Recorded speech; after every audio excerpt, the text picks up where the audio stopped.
Welcome to the Peers Transformation Circle, a space for change leaders and visionaries to share meaningful stories and ideas that inspire the transformation of our world. In the circle is collective wisdom, where every person carries a unique medicine or gift that contributes to the whole. Today, I'm with two souls who have walked the line between the worlds of darkness and injustice and the world of healing and social transformation. Their activism has shaped history by holding the powerful accountable and defending the rights of Indigenous people and leaders of the social justice and Black rights movement. Along the way, they've uncovered buried truths, helping expose the Pentagon Papers to the New York Times, which revealed government lies about the Vietnam War, and shining a light on government-sponsored, high-level, illegal gun trafficking, drug smuggling, assassination programs, and blatant violations of constitutional rights, effectively helping us to confront the shadow government that operates beyond the influence of the officials we elect into office.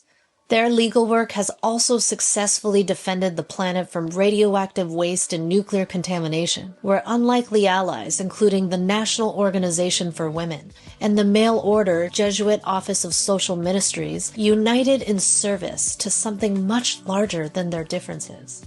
And now, they're spearheading the clearest political path to UFO UAP disclosure that we've ever seen with the New Paradigm Institute, calling for the disclosure of secrets related to non-human intelligence and potential otherworldly technologies that could radically transform society. Yet their work doesn't just stop at government disclosure and transparency. The New Paradigm Institute is seeking to unify all of us across our differences, to uncover profound truths about our place in the cosmos and the greater story of who we are.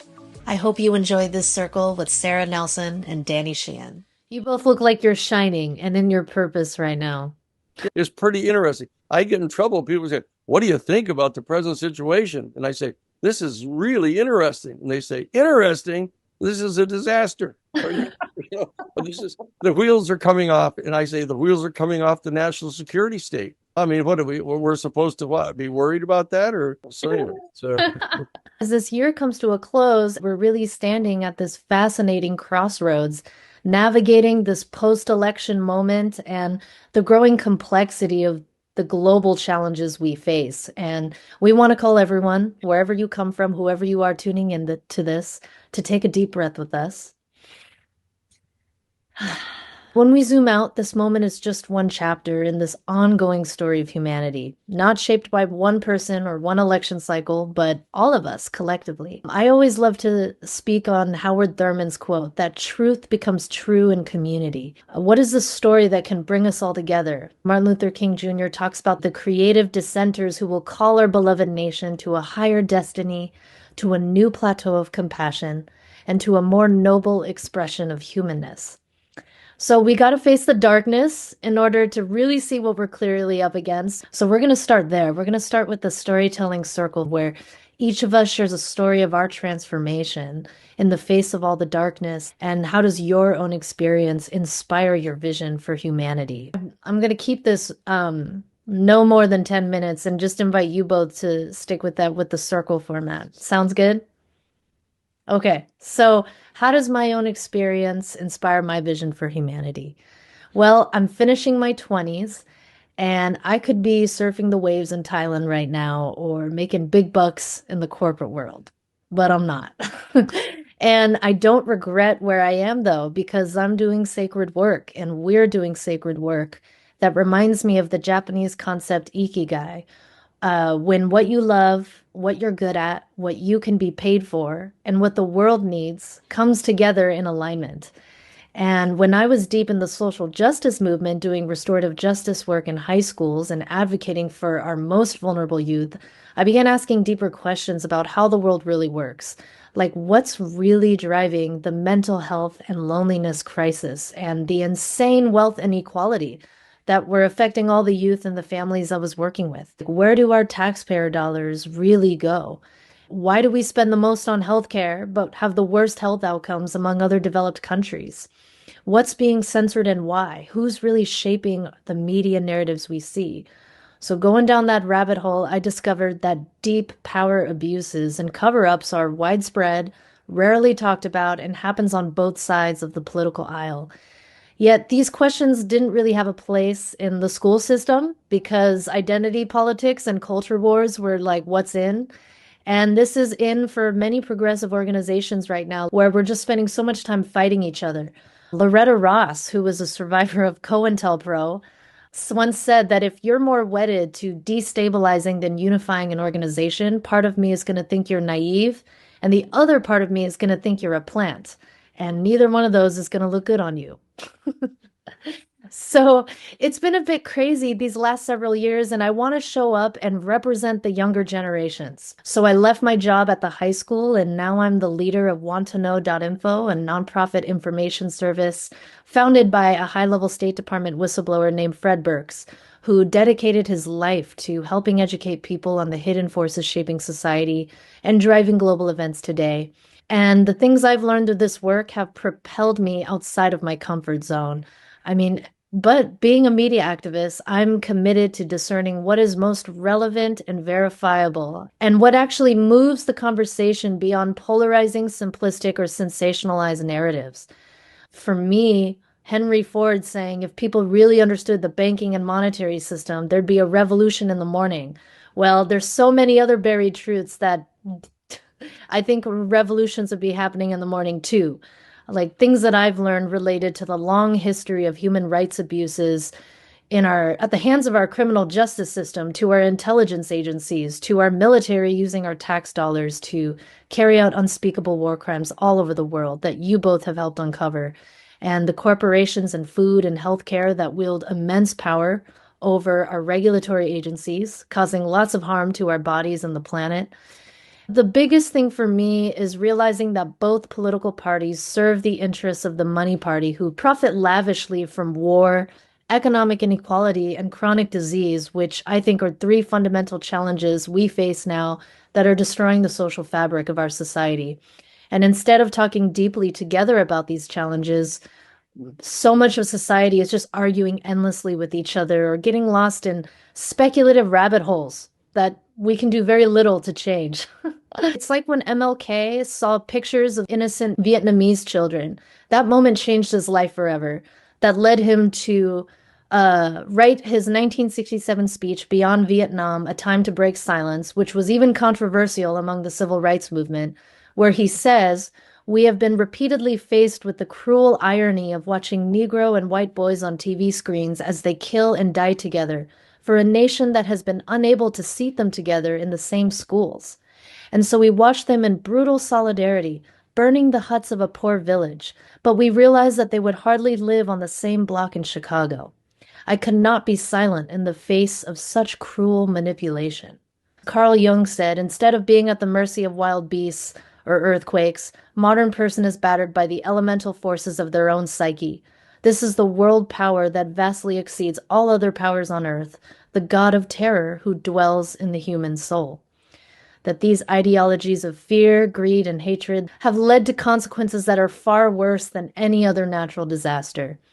For me, looking at all this darkness, there is a point where I realized that fear couldn't be the driving force in my life, despite all the darkness I was looking at. I've heard from Michael Meade that fear was once called the awakener, that a healthy sense of fear could guide us to the places where life changes must be made.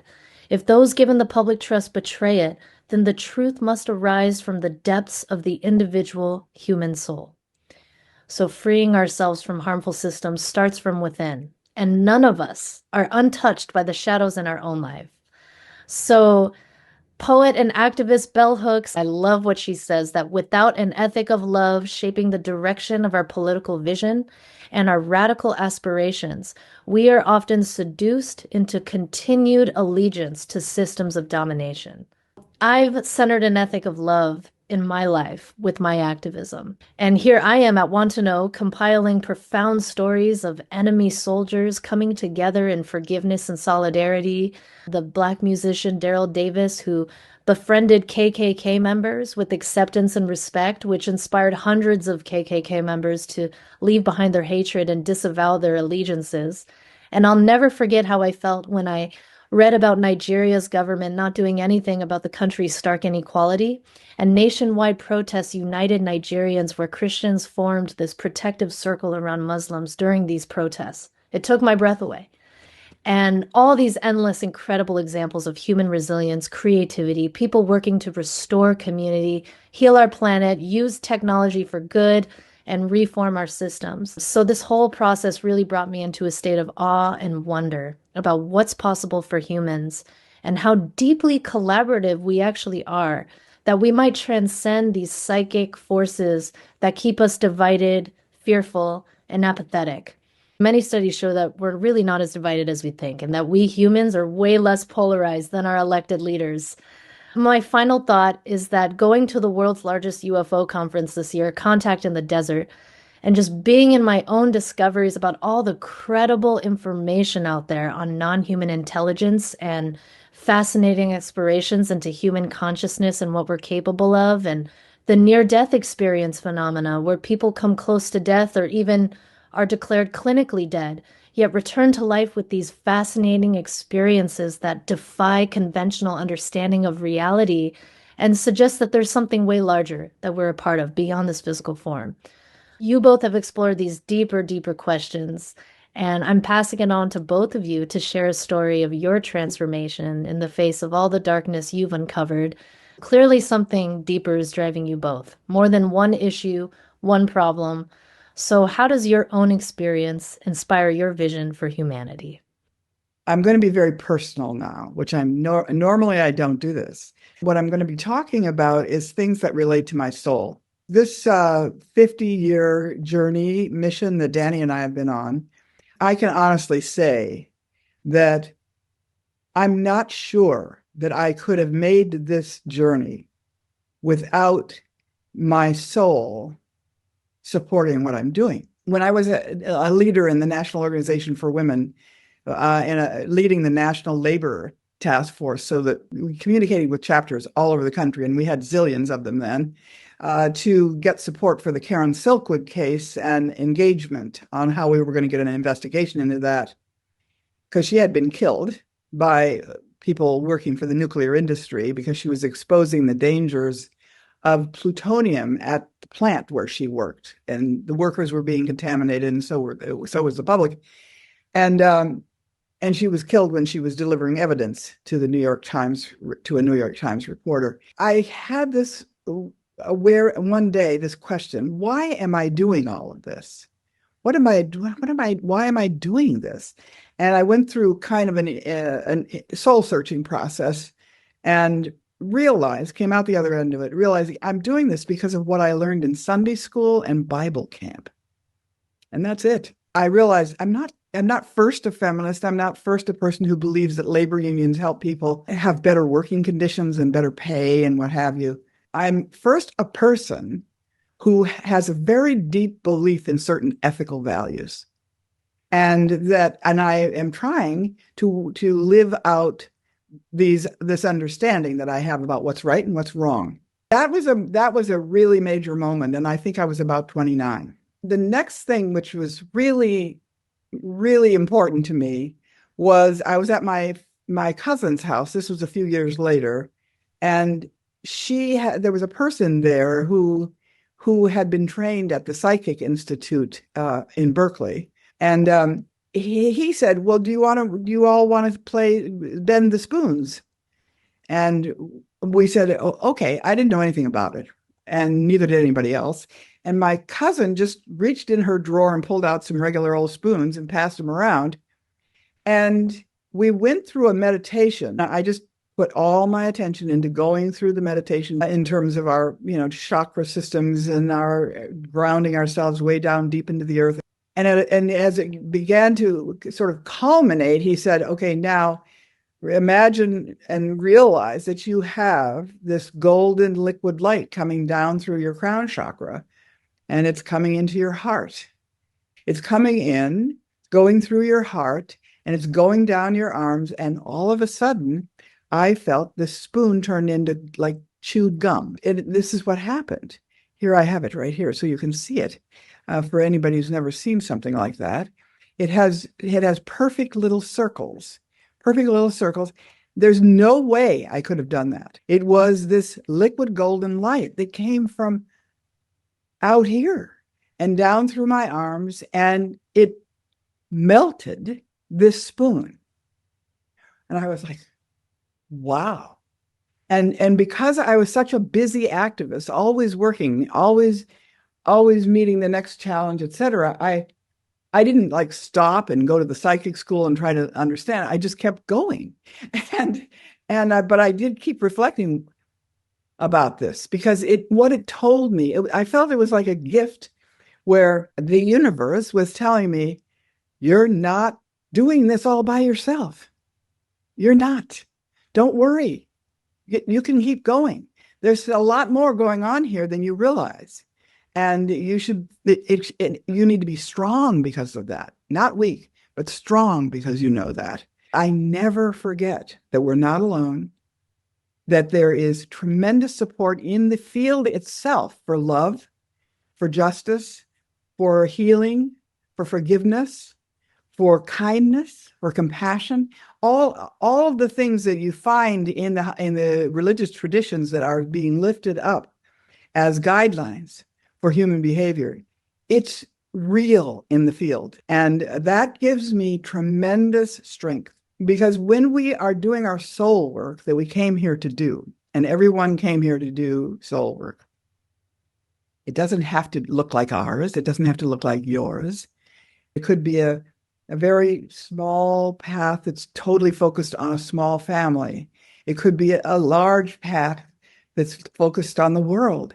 It doesn't matter. What matters is that the soul work that we came here to do, we get going on that. This is why their soul is here. We definitely are spiritual beings having a physical experience on planet Earth. One of the things that's so interesting about the UFO ET disclosure work that we're doing now, which is taking everything we've ever learned and bringing it to bear on how can we get transparency and disclosure, it's going to elevate our consciousness to an entirely new level. And because disclosure has already begun with the passage of the law last December to begin disclosure, it's slow, and the depth of it, the width of it, and the truth of it is going to depend on how we as citizens nationally and globally and locally work to make sure that our elected leaders do the depth and width that we want done. It's so clear that these beings have a physics that's way beyond ours. They have an energy that is way beyond ours. It could solve all of our energy problems. Maybe, we don't know. It could solve transportation problems in cosmic travel. We could end our nuclear war as we become conscious of ourselves as Earthlings, not just Russians against Americans or whatever. It's going to change everything. It's going to change all of our origin stories because we're not the center of the universe, which we figured that out a while ago, but we're just a really tiny part of this entire living system. This is the kind of consciousness that we are going to be exploring as we explore disclosure. And we cannot leave those decisions in the hands of only a few corporate people who want to make a lot of money with this information, or a few national security folks who are obsessed with national security and don't think about all the other components of life. So I think I'm not sure. I may have used up my time. That's extremely interesting. I've been asked this question a number of times in different contexts. People keep on saying, like, what's with you anyhow? Why do you keep showing up in these different places? You know, I mean, how do you end up at the age of like 25 being legal counsel for the New York Times and disclosing the 47 volumes of the Pentagon Papers? How do you end up at Wounded Knee being the American Civil Liberties Union lawyer on behalf of the American Indian Movement? How do you end up at Attica Prison the night everybody's killed there, the 41 people that are killed there? How do you end up being at the center of the Iran-Contra crisis, where we're exposing the weapon smuggling and drug smuggling of the the Enterprise. I was born just 100 days before the detonation of the first atomic bomb at Yucca Flats, at the testing facility in July of 1945. That was the time around which the beginning of the nuclear weapons program began on the planet. So that's when I came in. It was at that point that the entire military apparatus of the Allied powers turned their attention to Japan. This is when the decision was made to drop the atomic bomb on Hiroshima and Nagasaki. Horrible, sinful decisions that were made in the midst of a horrible, sinful event of war. Whatever the dynamic is by means of which in between lives, decisions are made as to where we are going to reincarnate. This is where we were reincarnated here, in the matrix of all of those dynamics going on. My father had become an alcoholic. I basically had no father present in forming my response to this world that we were born into. And so what happened is every Friday evening, he would come home from work and tell my mother he was going to go out and get a pack of cigarettes or go out. And we knew he was going to go out and spend the entire weekend being drunk. So she would take the three children, my older sister Colleen, my brother Patty, and me, to the movies. And so I was exposed throughout all that time, virtually every Friday evening, to a double feature of movies that had heroes in them. That there was a hero, a protagonist that would confront unjust structures and have the courage to go forward and to take every opportunity to attempt to vanquish the bad guys. Given this kind of strange world that we're in with all of these bad things happening, every single time you have an opportunity to try to do something about it, you ought to step up. I started to develop the tools to actually be able to do something about this world. When I got to Harvard Law School, we started the Harvard Civil Rights Law Review. And I ended up sending letters around to all of the lawyers around the country saying, if you've got a major constitutional issue that's really an important one, send it here to the Harvard Civil Rights Law Review. That's how I ended up initiating the case that ended up establishing the right of journalists to protect their confidential news sources. Went all the way to the United States Supreme Court when I was a second-year law student at Harvard. And because of that, I got recruited by the number one corporate litigation law firm in the world that represented NBC News, because it was an NBC television journalist that we represented to go to the Supreme Court. One of my professors, Father Roger Couture, who taught the course on the theological underpinnings of human rights, ended up recommending that I be selected to be the new legal counsel for the Jesuit order in Washington, D.C., in their big headquarters there, in their social ministry office. So I ended up going to Washington, D.C., and I was right there at the heart of the largest single order in the largest single religious denomination in all of Western civilization, working on public policy.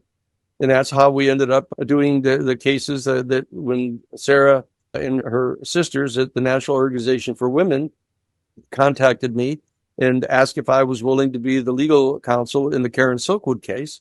And as we discovered what was going on in the Karen Silkwood case, even though she thought that the fact that they were missing 40 pounds of 98% bomb-grade plutonium, she thought that meant that they were really sloppy and it was a danger to the health and safety of the workers there. Turns out they were smuggling the 98% bomb-grade plutonium to Israel to actually provide nuclear weapons for Israel and for Iran under the Shah. And here we walked right on top of this, just as it should be, as it were. The universe bends toward justice. It's a very slow bend, but it's consistent and constant. We had this opportunity to take advantage of the opportunities whenever they arise. And so when they arise, we step forward in faith that there is a unitive phenomenon operational in the universe that bonds every single ultimately irreducible integer of matter in the entire physical material universe into one unified harmonic whole. If you can discern the unitive phenomenon experientially, like seeing or hearing, it can help be your guide to step forward in courage and faith into accepting the opportunity that presents itself in any given instance, no matter what the odds appear to be. And then the rest of the universe will fall into place. That's why when we got done doing the Karen Silkwood case, and we won the $10.5 million judgment against the Kerr-McGee Nuclear Corporation and shut down the facility where they were trying to reprocess the nuclear spent fuel from the 103 nuclear power plants so they could produce more nuclear fuel. We ended up shutting that down and stopping the construction of all new private nuclear power plants. And so people said to us, wait a second, you guys have come together and formed this kind of temporary union of the National Organization for Women in the Jesuit headquarters. Please don't stop. So they immediately asked us to go to 3 Mile Island and stop the pumping of the radioactive effluents into the Susquehanna River, which we did. One thing led to another. We come back from doing the 3 Mile Island case. We're in the office, and there's a guy putting in telephones in the office. It turns out he is a member of the group that the people got shot down in Greensboro, North Carolina, right that weekend. And they asked us if we would go in and represent the people that had gotten arrested for rioting. So we went down and did that. And we ended up establishing a southern office down in North Carolina to do civil rights work, helped establish actually the Southern Poverty Law Center that is still operational down there now. When I got contacted by Marcia Smith, who was the head of the Congressional Research Service when President Carter got elected, and asked to participate in doing an examination of the UFO phenomenon because President Carter had seen one. And one of the first things he did when he came on board as the new president wanted to find out what the information was we had. And the head of the Central Intelligence Agency wouldn't tell him. And that was George H.W. Bush.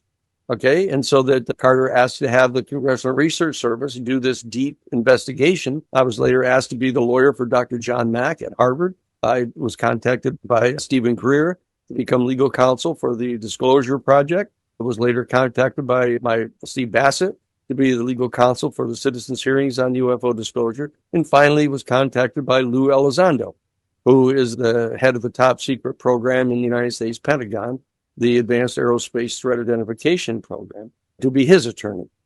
And so we have accepted the opportunities, the invitations to participate in this, and have tried to be guided by a sense of compassion, love, support, cooperation in the face of this other force that exists in our human family toward destruction and avarice and greed and warfare and hatred. We figure that maybe when we get to be 90 years old, if we could get most of these things pretty well squared away and settled by that time, we can take some time off and actually spend some time with our boys, who will probably be time for retiring themselves by the time. If in fact there are extraterrestrial beings who come from other star systems inside our galaxy, and they have existed for perhaps 6 or 7 billion more years than we on our planet, and that they've succeeded at figuring out superluminal travel, faster than light travel, and they're coming and going from our planet, it's probably a good idea to take that into account and try to figure out what the impact of that is on our geopolitical structures, our economic structures, our theological structures. They may have a little bit more information about it, and it would behoove us to seek a little counsel from them and see what we can do about it, while, very importantly, maintaining our own human agency. That's the key to this thing. That's the key to this thing, because there's going to be this huge rush to just accept whatever it is they say, assuming that they've had billions of years more experience and time to analyze all these things. Most of the people groping around looking for someone to believe in other than themselves are going to just shift over to them. And so that we don't want that to happen either. But we know that the national security state are not the proper people to be deciding what our relationship is going to be with this extraterrestrial civilization. That's not a good idea. Not a good idea. Okay. And so that we have to try to formulate an alternative where the people ourselves can rise up, manifest our highest aspirations of affection, love, cooperation, etc., and reach out from that perspective to these beings in faith that they too have come to recognize the challenge here. If anyone as a child sits, once you know what stars are, the stars are suns for other solar systems, and that there are other planets orbiting around those, and they have living beings on them. And that when you know that's true, you immediately come to this experiential sense, almost a sensory sense of how incongruous it is that we do to each other what we do, that it's completely inconsistent simply with reality itself, which is the ultimate referent, I would say. And that's why it's so important to safeguard what reality is without putting the government in charge of dictating what reality is, because you know that they'll twist it and turn it and censor it for their own interests. With everything going on in society right now, clearly you both sense that the UFO UAP is really one of the most important parts of our collective conversation. And there's been a lot of changes. I know that in October of this past year, there was a deadline for disclosure, a mandate that would require all government agencies to turn over information regarding UFO UAP phenomena or any top secret programs related to reverse engineering. And then that was extended, right? And then what about the provisions to the National Defense Authorization Act? If I remember correctly, it would allow for whistleblower protection, civilian review boards so that NPI would have a stake in the disclosure process, and then penalties for failures to comply. So any updates for this coming year? Yes, yes. I just had a long conversation yesterday with one of the United States senators who called, and I recommended that he go and meet with Senator Tom Cotton from Arkansas, who is now going to be the new head of the Senate Intelligence Committee, to get them to reintroduce Senate Bill 2226 that was passed by the United States Senate in 2023, setting out this 64-page bill to set up this entire set of protocols pursuant to which there could be a controlled disclosure process that was going to reveal all of the information that exists. We know perfectly well that the same elements that are inside the national security state, deeply buried inside the national security state, the so-called legacy group, that's been lying and concealing this information for the past 80 years at least, they're going to manipulate that and try to continue to contain the information. The great experiment we have here in this country is that those who set up the Constitution stated that it was for the purposes of empowering the regular people. So we have that on the table to work with. We have faith that there is a phenomenon, a force that is operational in the universe that is in support of that happening. We believe that in the coinage of the normal realm is this is a natural law that is functioning in the universe. And the Constitution of the United States is set up ostensibly to bring into fulfillment the natural law. We're inviting people all over the country and now even in the world in 33 countries to join with us in this. What people can do if they go to our website is they can join as a member and help support what we're doing, or they can become part of Citizens for Disclosure and be activists in their local area and join with other activists there and form a community locally. In 2025, our goal is to develop teams in every one of the 435 congressional districts in the United States, so that every single congressperson, we would have a team in their district, organizing and educating people locally. People are having fun at the local levels doing this, and they're finding friends and coming together and having social events together. And Unifier. Yeah, it's a unifier, and it's totally bipartisan. We have in the Congress itself, we have people, Republicans and Democrats, everybody's been cut out of this, even our elected leaders, our scientists, our physicists, our academicians, our business people. They've all been left out. Disclosure began in December 2023, and it's going to continue, and things are going to be happening that we can't even predict. But we know that disclosures are going to continue. This is actually a citizen uprising. It's a citizen uprising to take control of our own government and to take it out of the hands of this element that is serving the interests only of 1% of our people. That's really what this is, because we find that such a high percentage of the people really want to know. They really Right. want to know what this is. And whether they're Republicans or Democrats or conservatives or liberals or progressives or even reactionaries, that they all share this same desire. I talked to a lot of people who are like, it makes sense that they want to keep it secret because what if Russia? And it's once again fear. Just like 70% of the black budget could be declassified without actual harm to national security. And I would even suggest same thing for UFOs, Sure. where the more we know, the more we can take better action that could actually transform literally our lives. These little action steps we take, even if it feels like, oh, nothing really came from that congressional hearing. But it did. More people are speaking out, and it's just becoming more normalized. So That is right. That's right. You're not too young. You're not too old. You're not too overeducated. You're not too undereducated. Everybody can participate in this process. the two souls that you both are meeting each other in this lifetime. Yeah, that was a big one. Yeah. I saw the opportunity right away. I might point out, oh, there she is. I said, that's it. Okay. Sara had come to the Institute for Policy Studies. So she comes swooping in with arms full of pamphlets and calls to action and everything else, and just gets on our case. What are you people all doing sitting there not working on the Karen Silkwood case? And you better get with it. And so I was just watching her, this kind of performance art go on, and I said, holy shit.